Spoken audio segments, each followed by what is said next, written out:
أمطار وانخفاض يعقبه ارتفاع بالحرارة، طقس متقلب في العراق حتى الثلاثاء.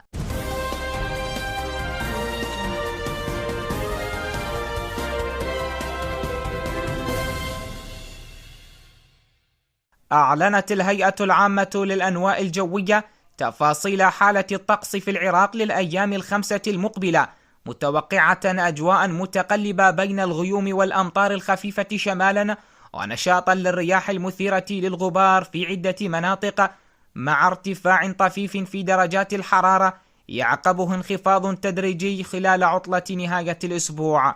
وتشير التوقعات إلى استمرار فرص الأمطار شمالا يوم السبت، مع نشاط واضح للرياح الشمالية الغربية المثيرة للغبار يعقبها انخفاض نسبي في درجات الحرارة يومي الأحد والاثنين، واستقرار عام في الأجواء، قبل أن تعاود درجات الحرارة ارتفاعها بشكل طفيف الثلاثاء، مع نشاط للرياح الجنوبية الشرقية في بعض المناطق.